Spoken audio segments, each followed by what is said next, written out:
तीन तरह का जल शिव को समर्पित होता है और वो तीनों तरह के जल का अलग अलग भाव है महाराज।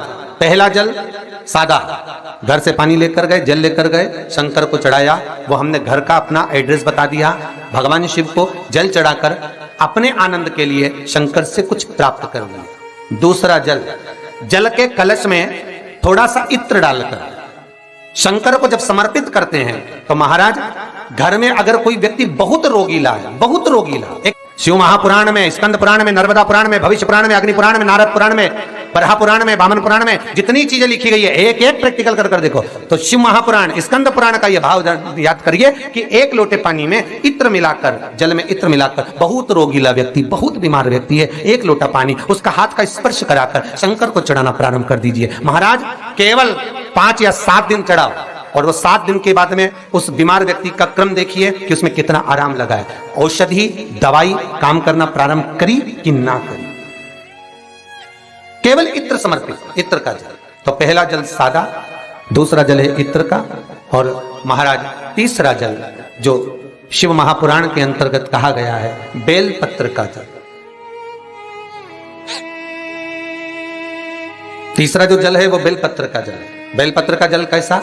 तो महाराज शिव महापुराण की कथा कहती है कि जल के पात्र में एक बेलपत्र अंदर डालकर उस जल के पात्र को ले जाकर शिव को समर्पित करना, अर्थात अपनी मन की कामना भगवान शंकर से कह देना, केवल बेलपत्र के माध्यम। बोलना नहीं है हमको कुछ, हमें कुछ कहना नहीं है। 3 तरह का जल का जो व्याख्यान वर्णन किया गया, एक सादा जल जो भगवान को कहा, आपने अपना एड्रेस बता दिया, आपने अपने मन का भाव बता दिया। इत्र का जो जल चढ़ाया गया वो केवल रोग मुक्ति के लिए चढ़ाया गया। और तीसरा बेलपत्र, अगर उस जल में एक बेलपत्र भी पड़ी हुई है और वो बेलपत्र पड़ा हुआ जल आप जिस भाव से चढ़ा रहे हो, जिस कामना से चढ़ा रहे हो, शंकर वो कामना आपकी पूर्ण कर देते। और लिंग पुराण को अगर आप पढ़ेंगे तो उसमें पाएंगे कि लिंग पुराण के अंदर लिखा है कि आप शंकर को अगर जल भी नहीं चढ़ाएं, आप शंकर को वस्त्र भी नहीं चढ़ाएं, आप शंकर को फूल भी ना चढ़ाएं, आप बेलपत्र भी ना चढ़ाएं, अगर शंकर को आपने कुछ भी ना चढ़ाया तो केवल शंकर के मंदिर में 2 क्षण जाकर उस शिवलिंग के सम्मुख में बैठ जाओ, कुछ मत बोलो, केवल मौन होकर उसको निहार लो, केवल मौन होकर निहार लो। बहुत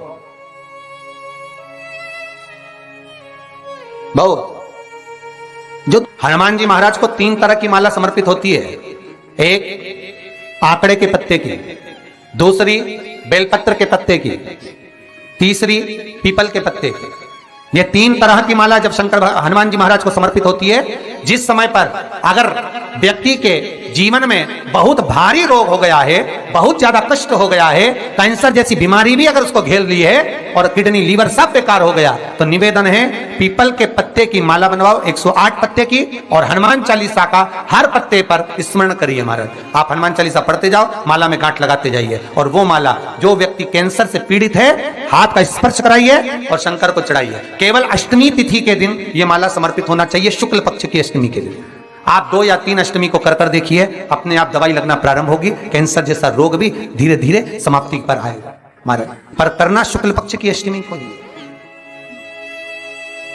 महाराज कोई बच्चा एग्जाम में बैठ रहा है, सीए की पढ़ाई कर रहा है, कोई बहुत बड़े एग्जाम में बैठा, पास हो ही नहीं रहा, बहुत हार गया, बेलपत्र की माला चढ़ाई।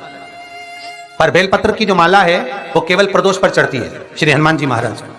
आप बेलपत्र की माला चढ़ाओ, 108 बेलपत्र, आप श्री शिवाय नमस्तुभ्यम मंत्र का जाप कर कर, डांट लगाकर भगवान श्री हनुमान जी महाराज के सामने पहुंचकर माला को सीधी रखकर, जो व्यक्ति एग्जाम में बैठ रहा है, नौकरी के लिए, अन्य पढ़ाई के लिए, अगर कंपटीशन एग्जाम में भी बैठ रहा है, तो माला को हनुमान जी महाराज, और हनुमान जी कौन से होना चाहिए? पूर्वमुखी।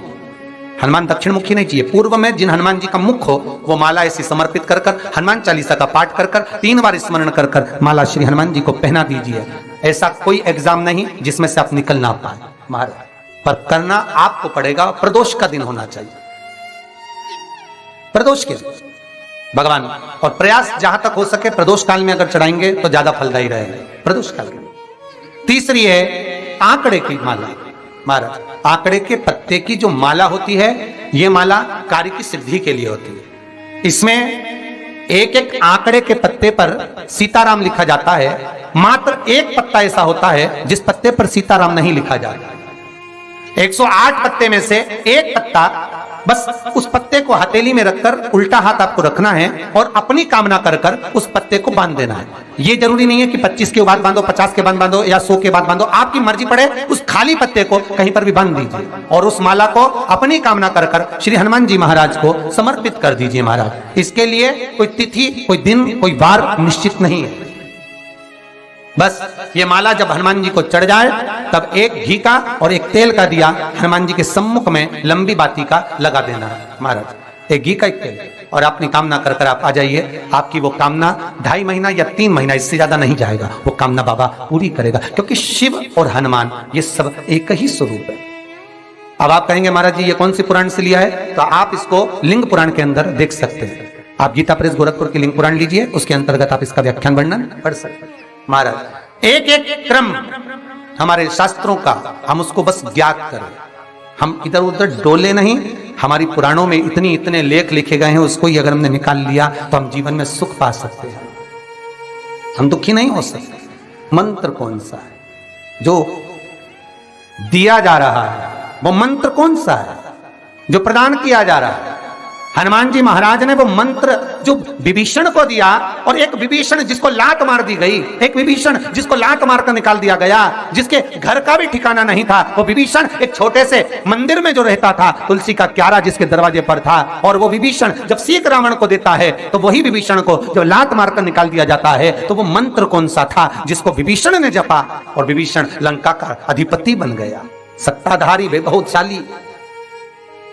वो मंत्र कौन सा?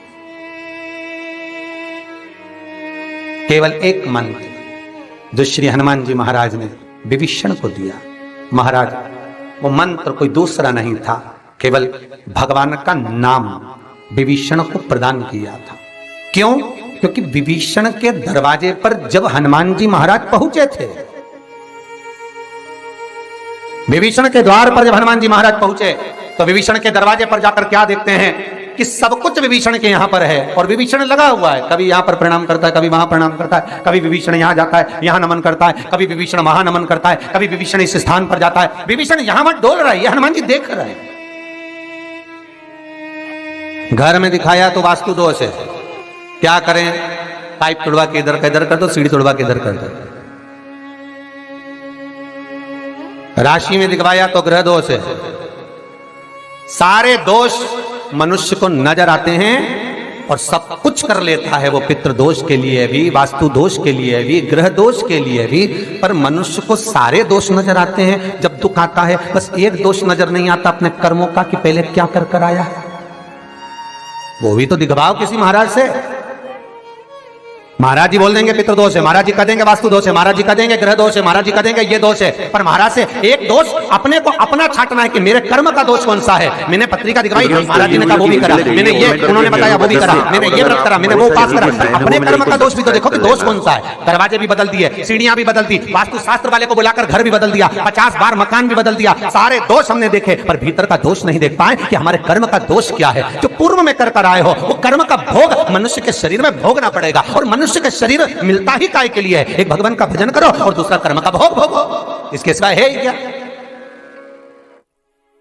का शरीर केवल 2 कारणों से मिला है, एक कर्म का भोग भोगने के लिए और एक भगवान का भजन करने के लिए। तो कर्म का भोग भी भोगना और भगवान का भजन भी करना है, तो क्यों करना है? तो शिव महापुराण की कथा कहती है कि जितना तुम भजन करते रहोगे तो ये दुख जो आता है ये धीरे धीरे कटता रहेगा, बस भजन से दूर मत होना।